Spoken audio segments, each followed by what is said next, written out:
Bonjour à tous, c'est DK. On se retrouve pour poursuivre notre travail concernant l'animation de notre petit Père Noël.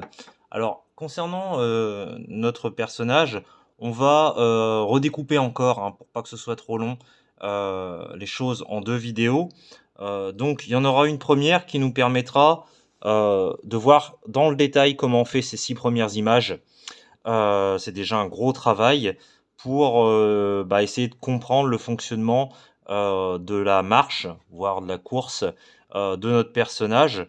Vous verrez en fin de vidéo que j'ai exercé une modification que vous voyez tout de suite là à l'écran, puisque mon personnage est vraiment de profil avec les pieds parallèles, alors que en début de vidéo, j'avais repris l'image ci, hein, donc l'image en position idle, hein, donc le idle 0, l'image d'origine, mais je trouvais que c'était pas terrible, donc en fin de vidéo, je retravaille la pose initiale au démarrage de la course, et je dis aussi, ce que je ne ferai pas d'ailleurs par la suite, à la fin de la vidéo, que on pourrait limite se passer de l'image ici, donc la 6e image de la course, donc c'est la run numéro 5, puisque je rappelle, on commence à compter à partir de 0, donc run 0, run 1, run 2, run 3, run 4,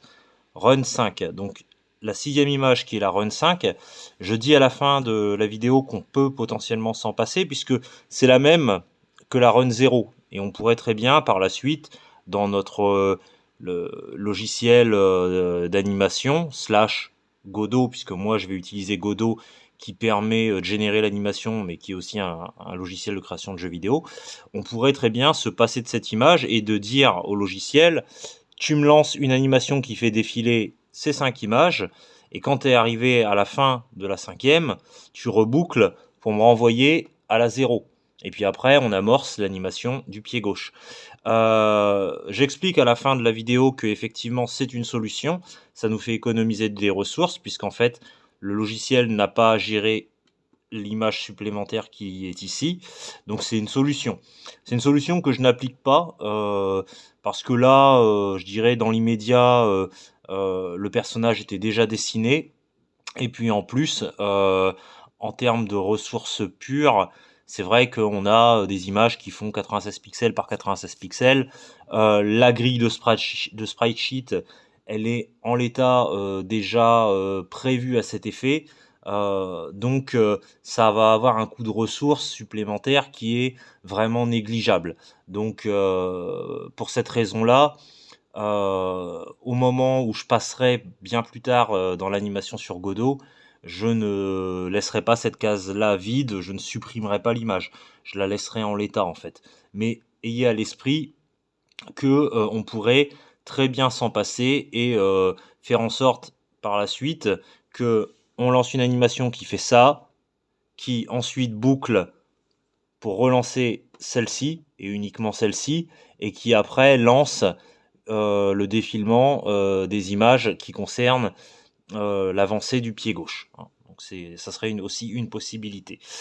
Eh bien, je vous laisse apprécier la suite de la vidéo, hein, qui est, je m'en excuse, assez longue, mais vous allez pouvoir de cette façon voir l'intégralité de la procédure de dessin de cette animation, en tout cas intégralité de la procédure qui permet d'animer l'avancée de la jambe droite. Je ferai une autre partie pour finaliser, c'est-à-dire pour réaliser l'avancée de la jambe gauche, et une fois qu'on aura vraiment tout terminé, il y aura une partie qui concernera les tests au sein du moteur que j'utilise pour animer les choses, à savoir en l'occurrence la Godot. Donc voilà, je vous souhaite un bon visionnage. Donc on va reprendre notre idle 0, qui est notre position de base. Moi j'aime bien toujours partir vers la position de base. Je vais le dupliquer, je vais le mettre tout en haut, et là pour le coup je vais le changer, je vais l'appeler run 0. Donc voilà. Et donc j'ai déplacé mon calque dans la hiérarchie des calques. Là, je vais le déplacer physiquement dans mon image globale en fait. Hop. Donc, alors vous pouvez faire mage, donc la flèche pour activer les majuscules, plus les flèches pour vous déplacer plus vite. Donc voilà. Hop, je dois pas être. Voilà, j'étais pas parfaitement au bord. Hop, donc là, je suis bien. Donc là, j'ai remis ma position idole. Cette position idole, on va la changer parce qu'on veut déjà que notre personnage soit un petit peu dans une position qui l'engage à courir. Et on va garder celle-là. On va garder celle-là, c'est pas bien grave. Ça nous fera du travail en moins. On va la dupliquer et on va la mettre à côté. Et on va dire qu'en fait, la vraie course, on va dire qu'elle commence à côté. Donc, on va mettre run 1. Alors, combien d'images il va nous falloir pour run moi, je dirais qu'il va nous en falloir au moins une, 2, 3, 4. Ouais. Je dirais que 8 images, ça serait pas mal. 8 images, ça serait pas mal. Mais avant d'avoir totalement les, les 8 images, et il va falloir avoir des sortes d'images intermédiaires qu'on appelle les images clés. Donc, qu'est-ce qu'on va faire? On va essayer de se demander comment ça marche en fait, comment le personnage se déplace. Ce qui va se passer, c'est que le personnage, il va dans un premier temps avancer la jambe droite, donc courir avec la jambe droite. Quand la jambe droite sera arrivée au maximum de sa position, la jambe gauche va revenir à peu près vers le centre, et après c'est la jambe gauche qui va se lancer et la jambe droite qui va partir vers l'arrière. De façon inverse, puisqu'on quand on marche, quand on court, normalement le mouvement de nos bras est inversé par rapport à celui de nos jambes, c'est-à-dire que quand on avance la jambe droite, notre bras droit recule, et c'est notre bras gauche qui avance, et inversement, quand on avance la jambe gauche, notre bras gauche recule, et c'est notre bras droit qui avance. Donc en fait, il va falloir faire ce cycle-là, en fait. C'est ça qu'il va falloir comprendre. Donc, notre Père Noël, encore une fois, on va en descendre l'opacité pour pouvoir créer un nouveau calque par-dessus, qu'on va appeler test, et pouvoir modifier les différentes positions, on va dire. Donc ce qu'on va faire, c'est qu'on va essayer de lui créer une jambe droite qui avance sur ce calque-ci. Hop. Donc au départ, ça va être assez brut, hein. On viendra retoucher des choses après. Ça sera peut-être pas totalement parfait au niveau des proportions. Et on va avoir la jambe à l'arrière qui va reculer en fait. Hop. Donc on va avoir la jambe à l'arrière qui va être peut-être plus à ce niveau-là. Hop, donc ça va être notre position brute. Étant donné que la jambe droite avance, on va avoir aussi notre bras droit qui va reculer.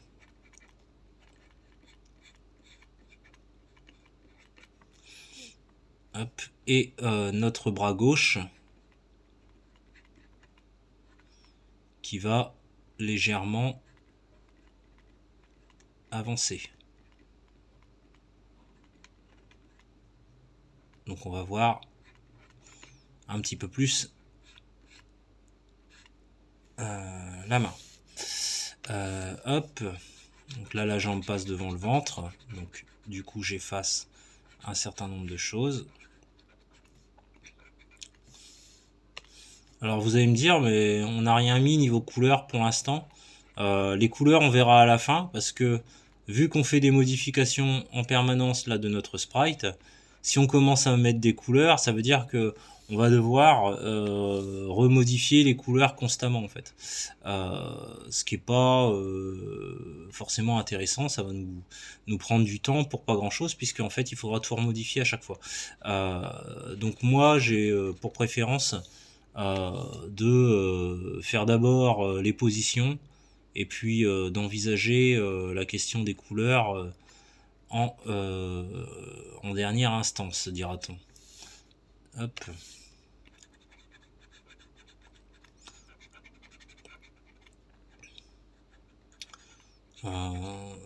Et quand on mettra les couleurs, on aura peut-être, enfin c'est même pas peut-être, c'est à peu près sûr qu'on sera amené à rebouger certains pixels des contours en fait. Il y a des pixels des contours qui, on le verra, sont peut-être pas forcément très propres, donc il faudra les rebouger à un moment ou à un autre. Hop. Donc là on a la cuisse, là on devrait avoir plus le genou qui est comme ça. Hop. Et on va avoir quelque chose qui s'apparente à ça. Alors, vous allez me dire que c'est bizarre, les pieds changent de taille, etc., etc. C'est pas normal, hein, en animation, les choses bougent, donc il y a des choses qui changent de taille, il y a des déformations qui s'effectuent, ça n'est pas grave ou anormal, c'est même plutôt logique. Alors, il faut quand même que ce soit des déformations qui restent un minimum cohérentes, faut pas non plus que votre bonhomme il ait une taille qui passe du simple au triple, hein, mais le fait que sa taille change, c'est normal, puis c'est plutôt cohérent avec l'idée qui bouge et que du coup l'angle de vue du personnage change potentiellement. Donc là on va avoir éventuellement voilà une première anime. Hop.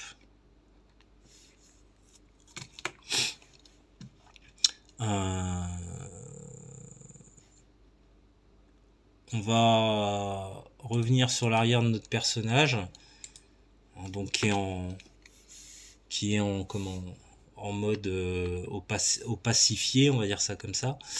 Et puis voilà, je vais effacer les zones que j'estime non nécessaires maintenant qu'on a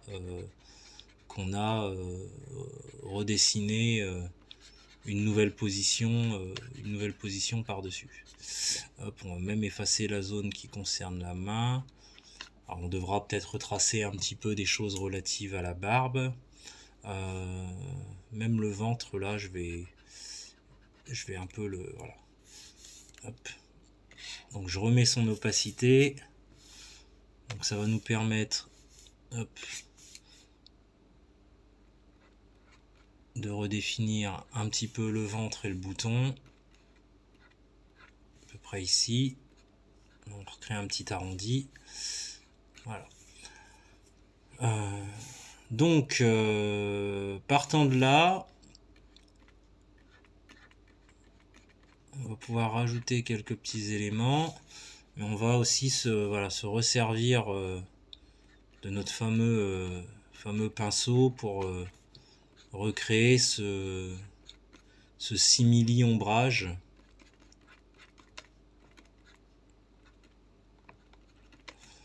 Hop. Qu'on avait avec les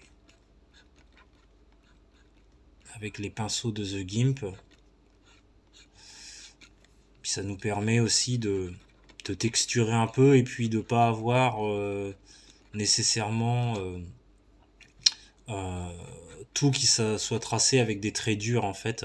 Là par exemple les doigts de la main, vous voyez, je peux les faire avec des traits moins dur, ce qui va permettre d'avoir quelque chose, ouais, voilà, d'un peu plus adouci, tout simplement.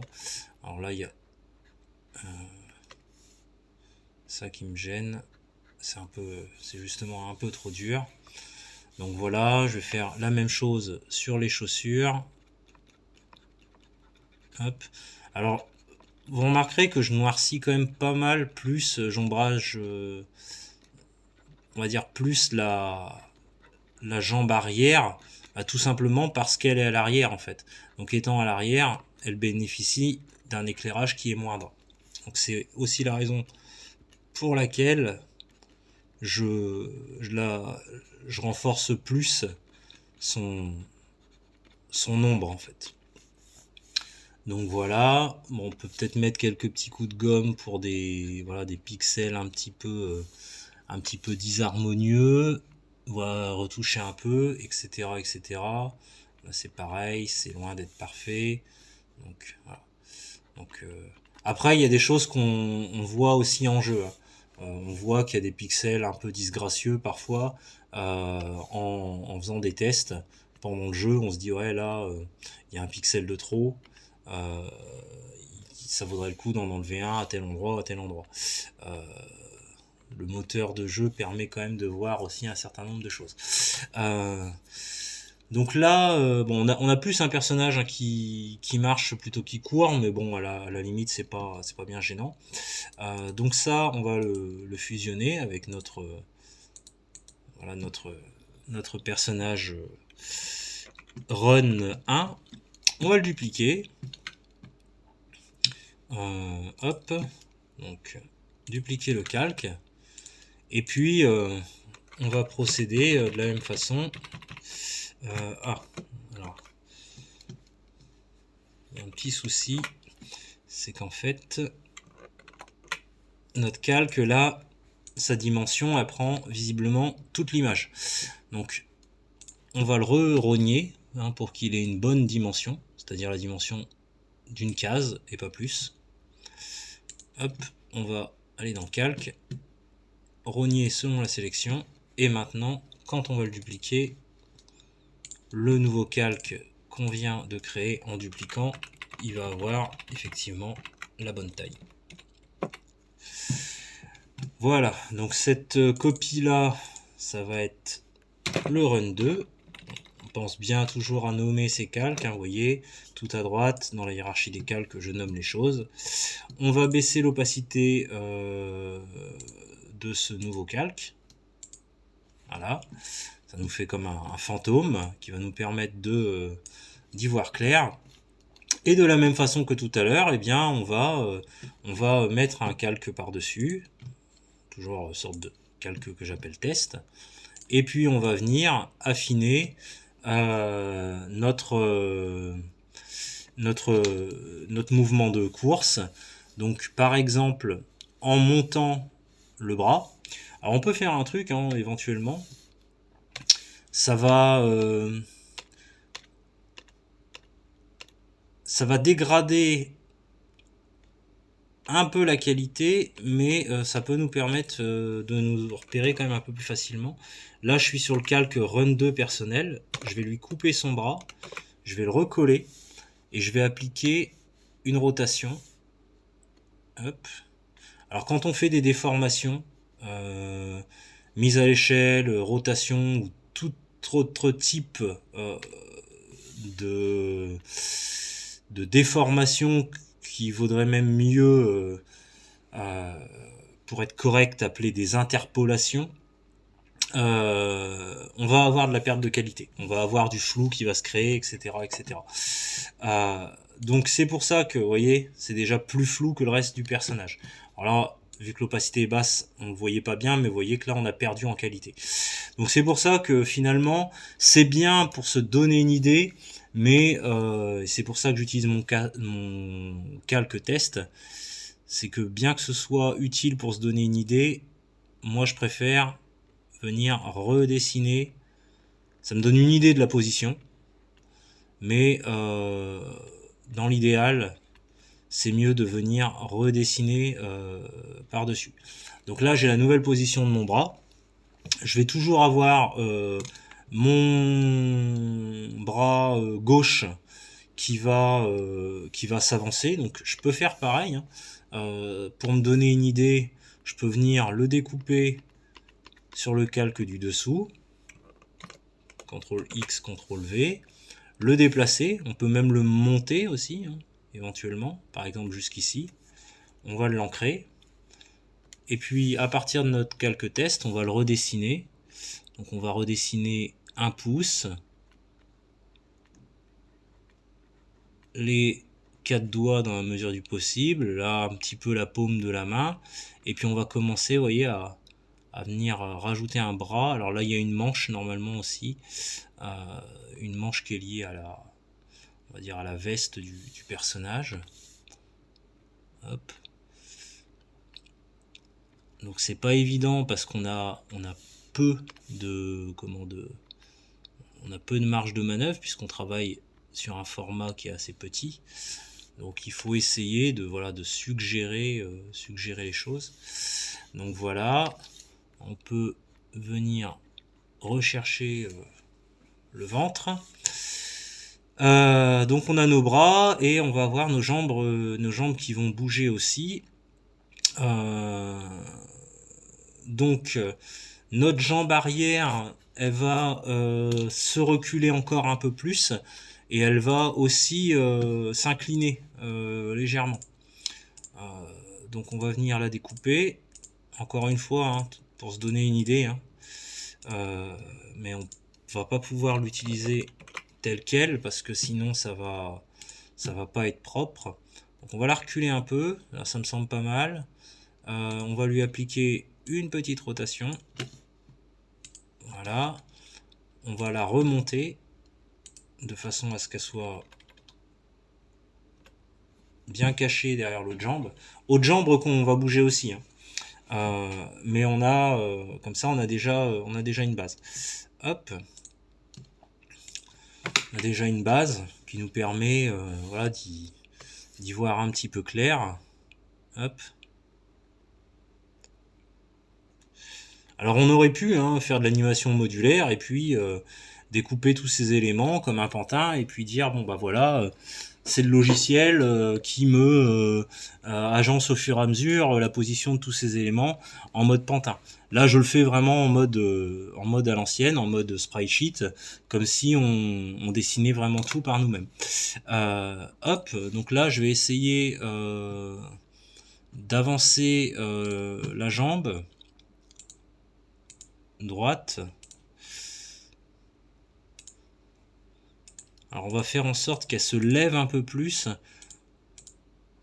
Alors là, après il y a différentes possibilités, hein. C'est selon aussi l'effet que vous voulez donner à votre personnage. Donc là on va l'avancer un peu. Puis on aura du coup un petit bout de la fesse qui va apparaître. Fesse qui n'a pas été dessinée, hein, pour l'instant, hein. Le logiciel, encore une fois, il ne dessine pas à votre place, hein. Il vous permet de déplacer des choses, mais il ne crée pas les choses à votre place. Donc là, ce que je vais faire, c'est que voilà, je vais ravancer ma jambe comme ça. Je pourrais éventuellement tendre un peu plus la partie qui est relative au mollet, de façon à ce qu'elle soit un petit peu moins pliée. Donc on va faire pareil, on va la découper, on va la recoller, on va lui appliquer une petite rotation pour faire comme si elle était légèrement plus tendue. Hop. Et du coup on va la redéplacer au bout à peu près du pied. Voilà, comme ça. Et on a quelque chose qui semble un peu plus dynamique, dira-t-on. Alors là, bien entendu, tout ça, ça n'est que pour avoir des repères. L'idée maintenant, ça va être sur notre calque test, de venir redessiner proprement ces éléments. Hein, donc là, on va avoir par exemple, hop, on va se mettre sur notre calque test, on va avoir l'arrière de la pliure du genou, donc genou dont l'os est ici à peu près au niveau où je dessine. On va avoir l'avant du tibia, hop, et puis ici, moi j'aime bien surélever un peu, gonfler un peu le truc, puisqu'en fait on a le mollet en fait. Donc voilà, là on va avoir l'avant du pied, là on va voir le talon, hop, on va lui faire un pied un peu comme ça, un peu gonflé, pour qu'on ait une sorte d'effet de botte ou de sabot. Et puis il va falloir revenir vers notre cuisse. Donc là on avait l'arrière de la pliure du genou, le petit creux qu'on a derrière le genou. Donc là on va remonter légèrement notre cuisse. Hop. Alors il y aura notre barbe qui tombera en partie dessus, donc notre cuisse on va en cacher une partie. Voilà. Donc là, parce que là on va avoir notre barbe qui va venir se surapposer par-dessus notre cuisse. Et puis on aura éventuellement voilà, un petit bout du fessier, comme je le disais, qui va apparaître quelque part par ici. Hop. Donc moi je vais rajouter ici ma jambe arrière. On va rajouter un genou par exemple, et du coup on a effectivement notre personnage qui a ce côté un petit peu où il avance la jambe un peu plus que tout à l'heure. On va supprimer encore une fois, on va prendre la gomme, on va augmenter sa taille, on va aller dans le calque du dessous, on va supprimer ce qui est en dessous, hein. On n'a plus besoin a priori.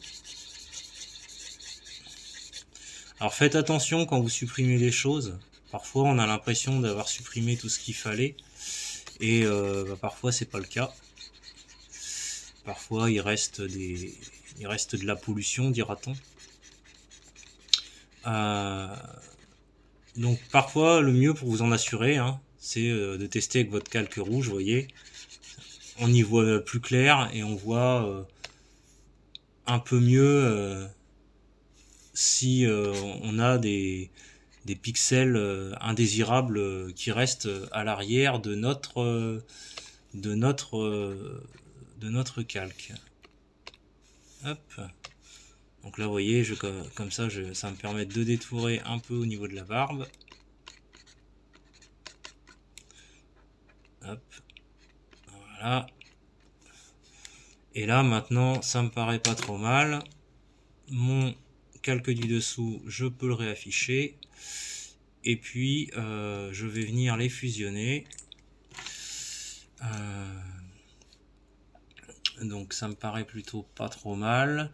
Alors là, ça me gêne un peu. La liaison est pas super. Hop. Parce qu'en fait, c'est plus ou moins le fessier. Donc faut que la jambe soit derrière. Ah, faut pas oublier qu'il avait une ceinture. C'est vrai qu'on l'avait un peu oublié, la ceinture. Donc on va faire un truc comme ça qui peut symboliser effectivement qu'il a une ceinture. Là on va venir un petit peu plus redescendre le tibia sur la chaussure. Et on a quelque chose qui de prime abord m'a l'air pas trop mal. Je dis bien de prime abord parce que des fois on a des surprises. C'est une fois passé en mode animation, on se dit oh tiens, il y a un truc qui marche pas. Alors vous me direz mais pourquoi j'utilise pas un outil directement d'animation, d'autant que il y a un outil intégré d'animation dans Krita.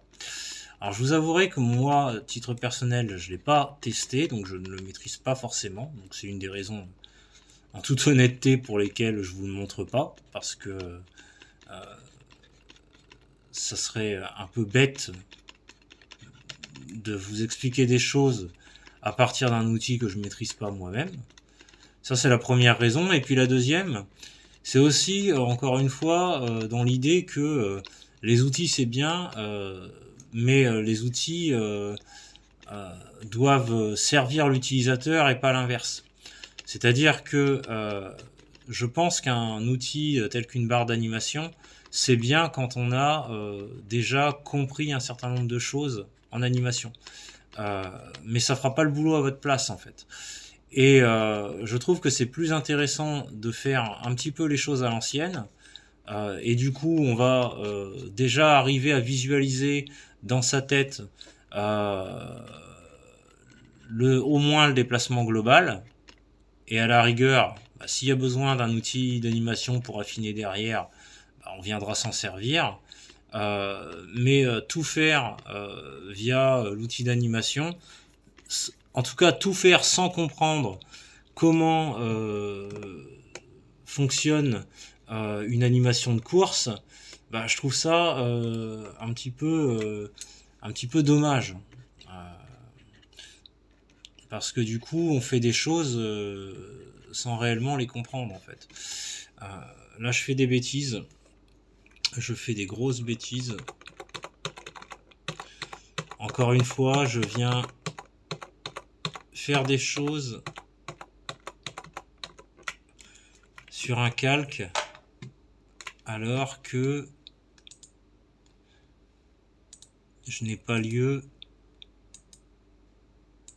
de travailler sur ce calque-là.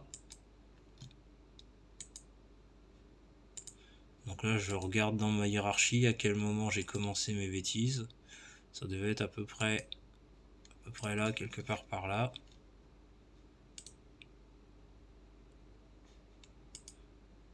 Ouais, ça m'a l'air bien comme ça. J'ai voulu rajouter quelques ombres, mais sans me placer sur le bon calque, donc forcément, ça a fait quelque chose qui n'était pas très correct. Si je veux travailler sur ce calque-là, il faut bien que je me remette sur Run 1. Je voulais rajouter un petit peu de volume, un petit peu d'ombre, là en fait autour. Parce que je trouvais que ça faisait un peu vide. Hop, on va remettre ça comme ça. Ça nous permet d'y voir légèrement plus clair. Hop.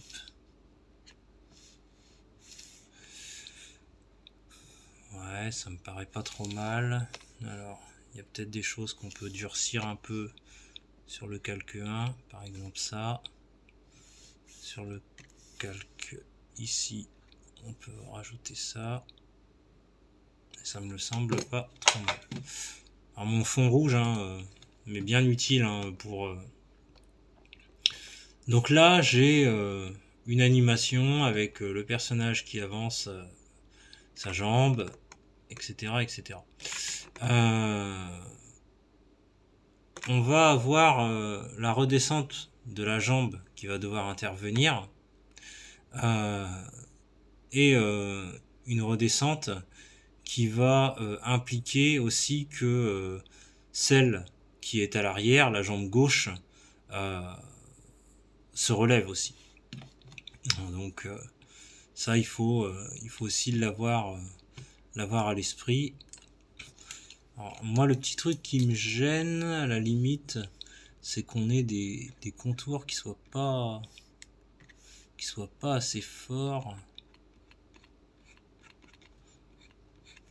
sur cette version du personnage. Donc je vais essayer de les renforcer un peu.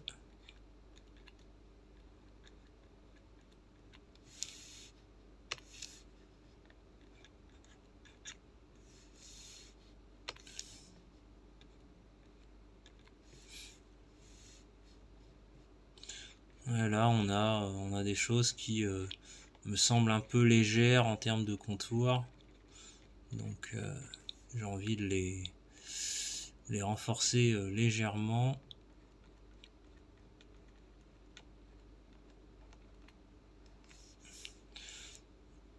Là aussi au niveau du bras, alors quelque chose d'un peu plus marqué, et en même temps de ce côté là on est peut-être légèrement trop marqué. Ouais. On va un petit peu atténuer. Alors là j'utilise l'outil barbouillage. Alors c'est pas toujours l'outil que je recommande, hein, mais là en l'occurrence il permet de faire le café, si on peut dire comme ça. Donc là on a une position de jambes avancées. Il va nous en falloir au moins encore une à minima. Je pencherais même pour 2 de plus, honnêtement. J'ai encore fait l'erreur de dupliquer avant de redimensionner le calque. Donc on redimensionne à la taille d'une case, calque, rogner sur la sélection, et maintenant on peut dupliquer. On duplique, on déplace, et on a normalement la bonne taille. Voilà, donc on a la bonne taille. Ça va s'appeler Run 3.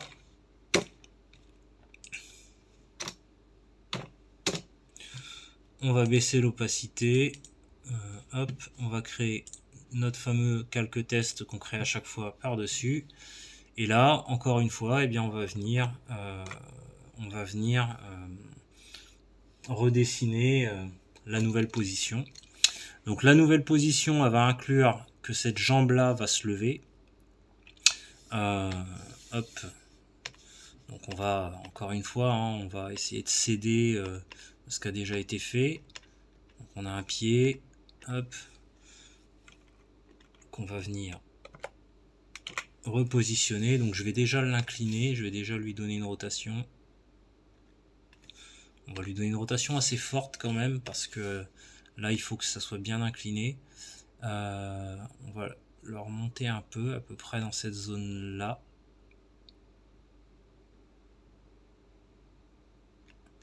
Ça me semble pas trop mal. Et puis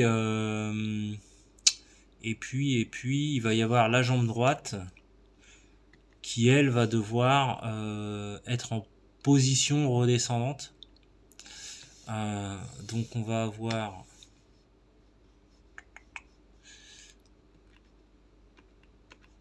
à peu près cette zone là. Donc là je découpe autour de la barbe, hein, puisqu'on n'en a pas besoin. À peu près cette zone là, CTRL V, on va lui appliquer une rotation tout de suite. Excusez-moi, j'ai utilisé le mauvais outil, j'ai utilisé l'outil de mise à l'échelle, ce qui n'était pas du tout ce que je voulais faire. Donc on va lui appliquer la rotation, et on va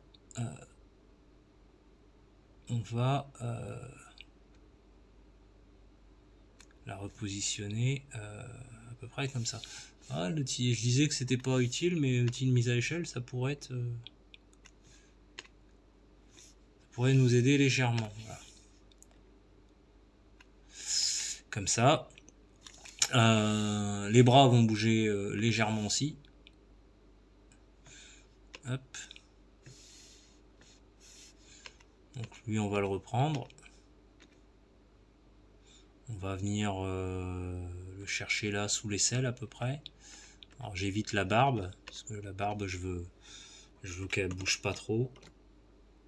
On pourrait faire des variations aussi, hein, pendant le déplacement de la position de la barbe, hein. Là on va pas le faire, mais c'est quelque chose qu'on pourrait parfaitement envisager. On va le mettre plutôt comme ça. Et puis alors tout à l'heure on l'avait, de mémoire on l'avait relevé. On va encore le relever, le point gauche.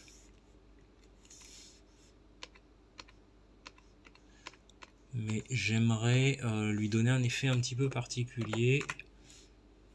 CTRL V. Donc en fait, on va le relever à peu près à ce niveau-là. Pas le relever forcément de beaucoup, mais j'aimerais lui donner un effet particulier en fait, comme si notre personnage il tourne, son torse tournait un petit peu. Donc du coup, comme si sa main se rapprochait légèrement aussi. Et du coup, on va la grossir. Hop. Et on va ancrer. Donc là, bien entendu, hein, il y a des choses à redessiner, puisqu'il y a des choses, il y a plein de choses qui ont bougé, donc il y a plein de choses qui vont originairement être assez impropres. Donc là, je redessine la jambe à l'arrière. On va essayer de redessiner un semblant de fessier, la cuisse, le mollet avec une sorte de pli du pantalon, le genou à peu près ici qui redescend, la cuisse qui va remonter par là et qui va s'arrêter quelque part par ici.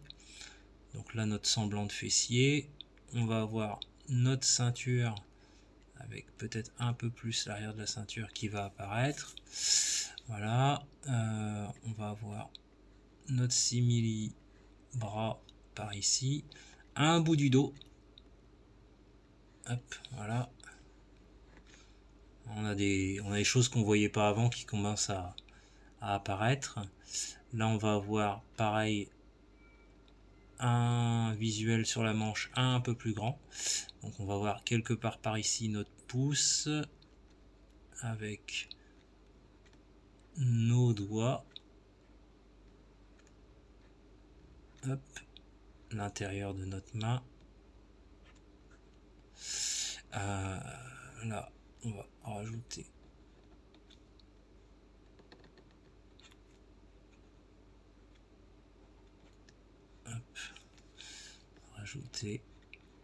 la chaussure. Là, on va bien marquer qu'il y a la barbe. Alors là, on a derrière la barbe, on a le ventre hein, qui remonte un peu quand même. Alors pas trop, mais faut pas oublier qu'il a un ventre, hein, notre personnage. Hop, hop. À peu près ici, il y aura le ventre. Allez, notre main, faut pas qu'on l'oublie, notre main qui est par ici. Sinon, on va avoir des soucis. Hop, avec notre pouce. Voilà. À la limite, on va mettre un trait ici pour marquer un peu le genou. On peut déjà renforcer, ça va être l'arrière, hein, donc étant donné que ça va être l'arrière, ça va être renforcé, c'est sûr.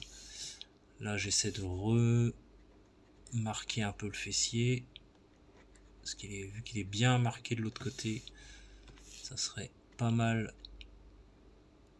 qu'on le marque ici. Hop. On va peut-être même trop marqué là pour le coup. Peut-être.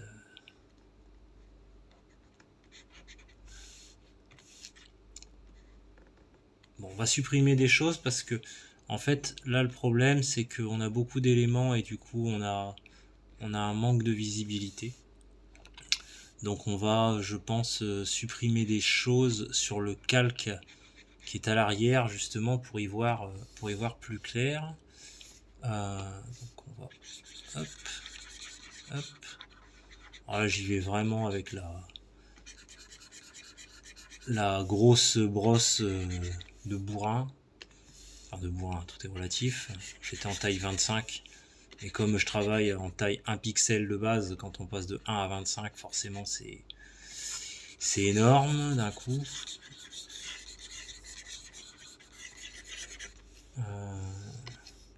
Est-ce que j'ai des pixels un peu morts qui traînent quelque part? Ouais, j'en ai un peu là, j'en ai un peu là.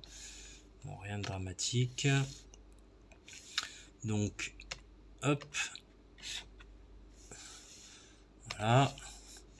Donc là, on va se remettre à notre taille d'origine pour venir apporter un petit peu de cohérence avec l'épaisseur des traits de base. Voilà.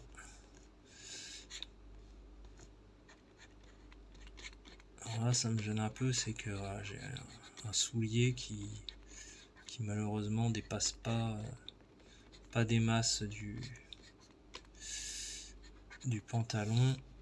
Donc on va essayer de réharmoniser ça. Hop. Alors là, oui, c'est vrai que j'ai pas fusionné mes calques, j'aurais dû peut-être les fusionner, ça serait plus pratique pour travailler. Là, ça va être mieux. Ça va être mieux maintenant qu'ils sont fusionnés. Hop. Donc là, notre mollet il descendait peut-être un peu trop bas. Donc on va le retravailler légèrement. Là, on a un genou qui est proéminent mais très pointu, donc c'est pareil, on adoucit un peu. Alors faut avoir à l'esprit que quand on travaille avec des pixels, on travaille avec des carrés. Donc faire du rond avec du carré, c'est rarement, pas toujours évident. Donc en fait, on fait au mieux de façon à avoir quelque chose qui visuellement se rapprochera le plus de quelque chose d'arrondi. Mais on peut pas non plus faire des miracles dans la mesure où c'est la forme originelle du pixel fait que on ne peut pas à un moment tricher à l'infini, c'est-à-dire que quelque chose qui est carré, c'est carré, quoi. Ça peut pas miraculeusement être rond. Ce qu'on peut faire, c'est essayer de jouer un peu pour donner l'impression d'avoir un arrondi.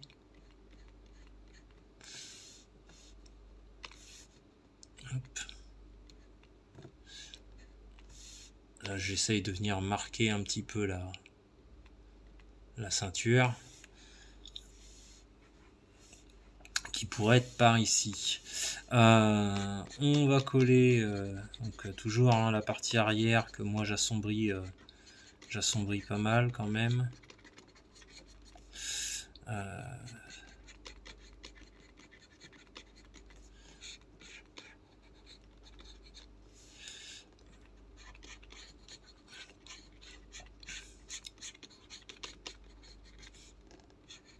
Alors je dis pas qu'il faut pas assombrir l'autre partie. L'autre partie, il va y avoir des ombres aussi. C'est bien de les mettre. Ça donne du volume. D'ailleurs, on va faire ça. Ça nous permettra d'y voir plus clair.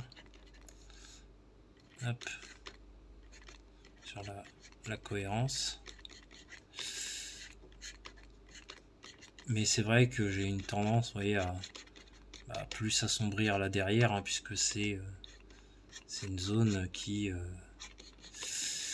est en arrière-plan, donc qui nécessite théoriquement d'être plus sombre.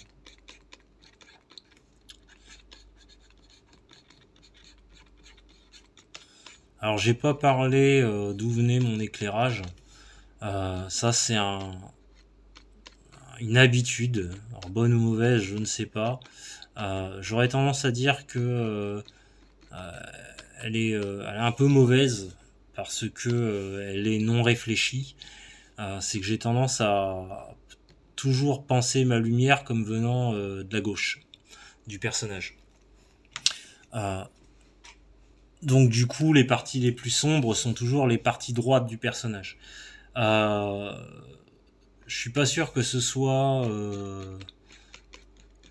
bien de penser de façon unilatérale comme ça, parce que du coup, le problème que ça pose, c'est que autant j'ai une aisance pour positionner les lumières de cette façon-là, autant j'en ai beaucoup moins dès lors qu'il faut positionner les lumières autrement. Donc je suis pas sûr que ce soit toujours très bon de les positionner de façon unilatérale. J'avais oublié la ceinture sur le premier, donc je la rajoute. Enfin sur le premier, sur la deuxième image. Donc voilà. Donc là on a une série d'images où on a un mouvement du premier pas vers l'avant, donc la jambe droite. Qu'est-ce qui va se passer ensuite? On va avoir la jambe gauche qui va revenir vers le centre, avec une position où la jambe gauche va revenir vers le centre, le bras droit va revenir vers le centre aussi. En fait, tout va revenir vers le centre avant de partir dans le sens inverse. C'est-à-dire qu'en fait, tout va revenir en position presque droite, où le bonhomme est quasiment totalement de profil avec les jambes bien droites, avant de repartir vers une image où c'est l'inverse qui se produit, c'est-à-dire qu'au lieu d'avoir dans un premier temps la jambe droite qui s'avance, ça va être la jambe gauche, et en fait on va avoir un mouvement identique, plus ou moins, avec la jambe gauche en fait. Donc là en fait l'idée c'est de revenir vers cette position intermédiaire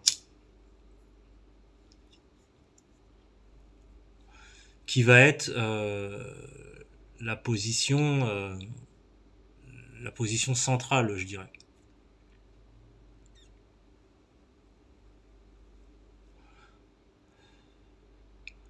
Alors on pourrait se dire, bah on revient à l'image qui est ici, un run de Père Noël, et on fait défiler en sens inverse. C'est une solution. J'ai peur malheureusement que ce soit un peu trop la solution de facilité et que ça nous amène à avoir quelque chose qui n'est pas forcément très joli.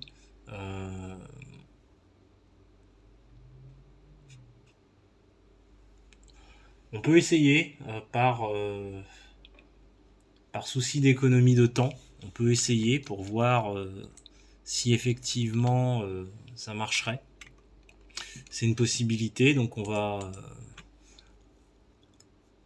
le prendre par exemple. On va le dupliquer. On va l'appeler run 4.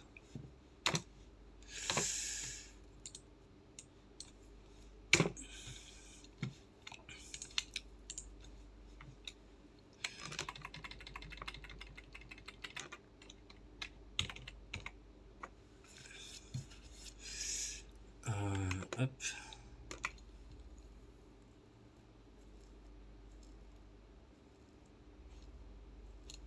Alors, faut avoir à l'esprit aussi qu'on on s'était dit qu'on voulait une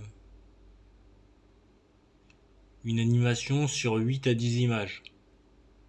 Donc là, on en a déjà 5.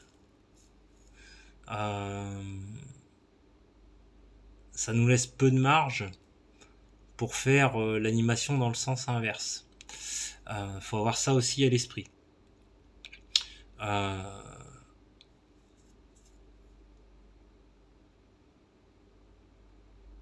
Donc l'idéal, ça serait de revenir peut-être très vite à la position centrale.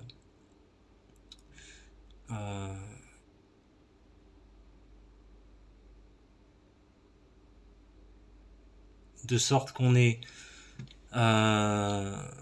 encore une image là, éventuellement, mais que ici on soit direct en position centrale. Direct en position centrale, et que on enchaîne après directement sur la jambe gauche en fait.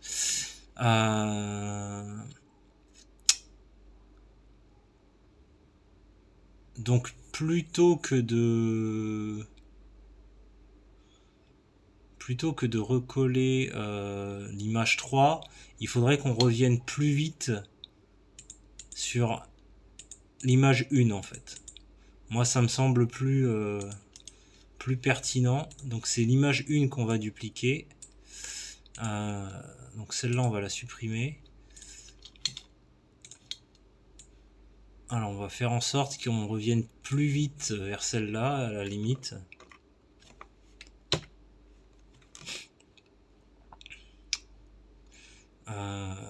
Voilà, qu'on va appeler run 4.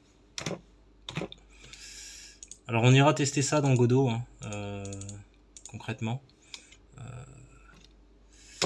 Alors là, malheureusement, ça va pas être testable tout de suite, puisque sans la jambe gauche qui avance, ça va nous donner un rendu qui va être très étrange.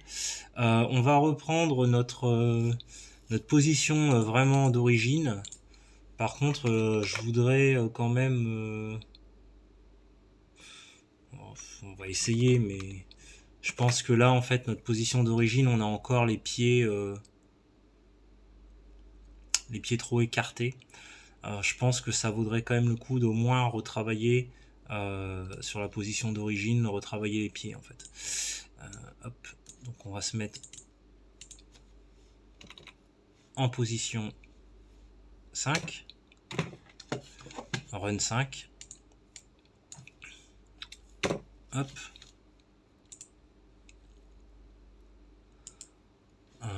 Et puis on va le déplacer, on va le mettre là. Hop. Comme ça, il nous restera 4 cases pour gérer l'avancée sur les 3 cases du pied gauche, le retour pied gauche vers la position d'origine, et après en fait on bouclera et on reviendra là en fait. On reviendra là, mais sachant que, vous voyez, c'est pour ça que j'hésitais au départ à mettre, à reprendre la position idle, parce que la position idle, il a les jambes écartées, ce qui peut être une position cool hein, pour une position idle, mais là en fait je voudrais que à l'amorce de la course, on ait un personnage qui soit beaucoup plus... hop, je vais rajouter le calque pour justement le redessiner. Je voudrais qu'on ait un personnage qui soit beaucoup plus dans une position très de profil, on va dire. Donc avec les pieds qui sont limite parallèles en fait. Hop, j'ai débordé un peu, mais c'est pas dramatique. Hop, je voudrais avoir plus à la limite quelque chose qui soit comme ça. Ça me semble plus correct d'avoir au démarrage de l'animation ce genre de position en fait. Hop. On va pas trop creuser à l'arrière. Donc là en fait on va avoir ça, voilà, avec son ventre qui va être du coup à peu près par là.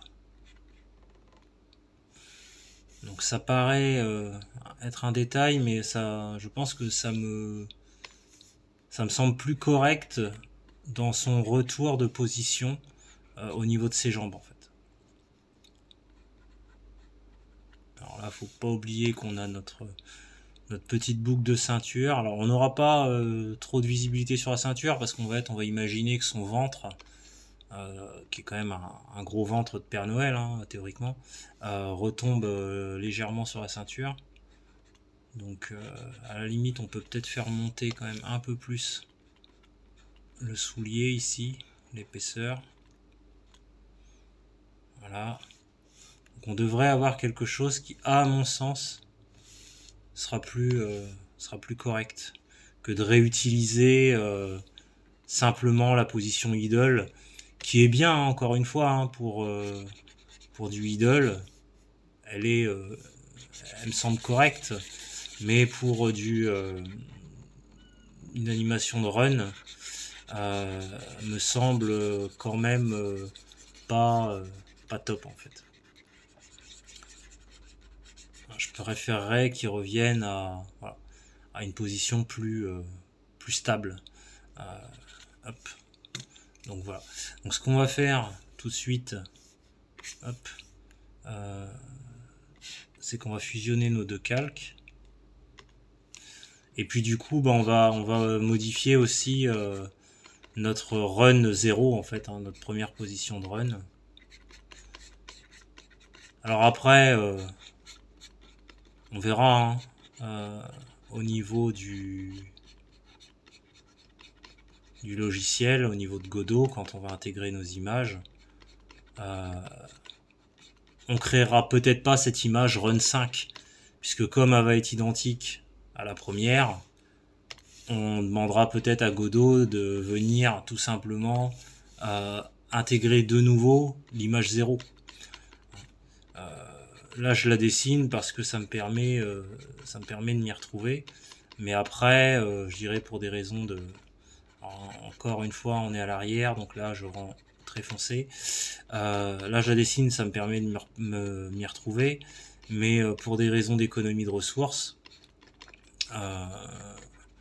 même si un petit dessin de 96 pixels par 96 pixels, effectivement, hein, c'est pas la panacée, hein, c'est pas ce qu'il y a de plus gourmand non plus, hein, c'est pas comme si on intégrait un élément 3D hyper complexe avec des polygones dans tous les sens.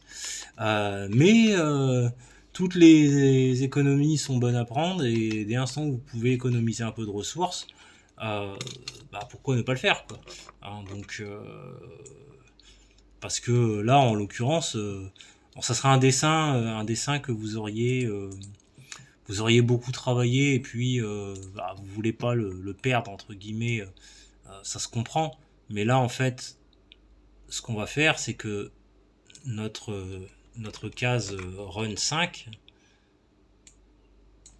ça va être ni plus ni moins, c'est d'ailleurs la raison pour laquelle là je la sélectionne et je vais la copier,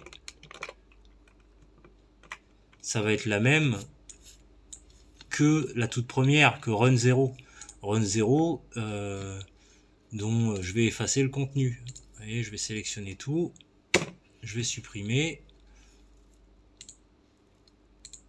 et je vais coller run 5 par-dessus. Donc maintenant que run 0 et run 5 sont la même chose, effectivement je pourrais dire à mon logiciel, écoute, une fois que tu es arrivé ici, hein, donc à run 4, tu me relances l'animation run 0, c'est-à-dire la position intermédiaire. Plutôt que d'intégrer un cinquième dessin dans mon logiciel qui est exactement le même que celui d'origine, qui va me coûter des ressources, parce qu'une image, si petite soit-elle, ça coûte des ressources, et bien au lieu de me coûter des ressources supplémentaires, contente-toi de revenir vers une ressource que tu possèdes déjà.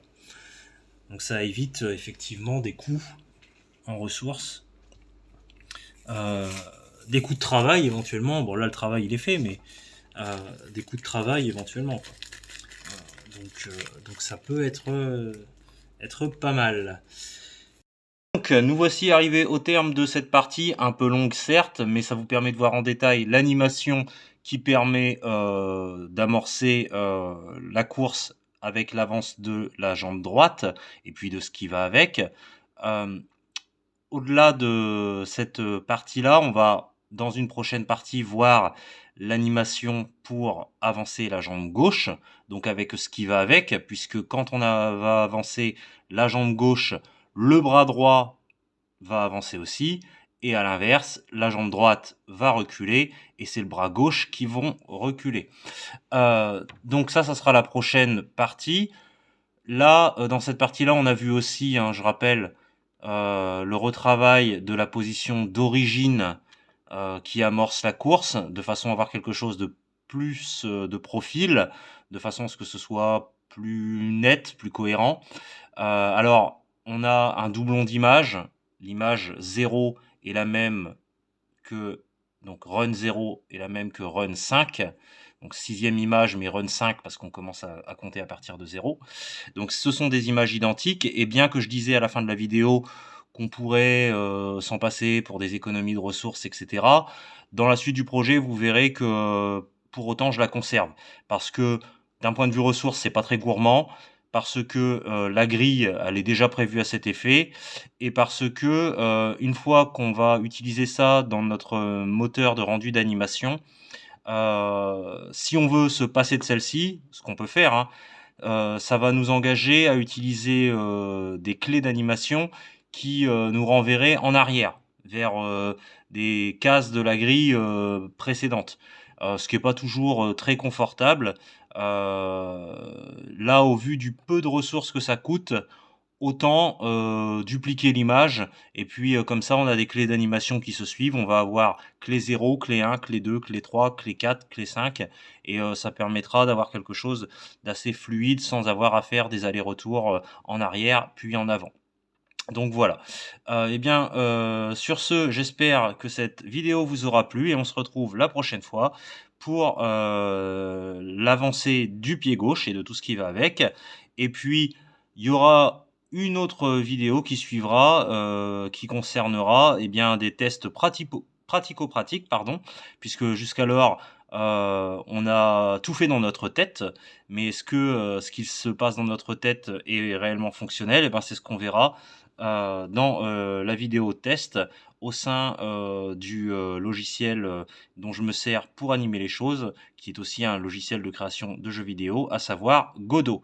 Sur ce, je vous dis à bientôt, en espérant que tout ceci vous aura plu.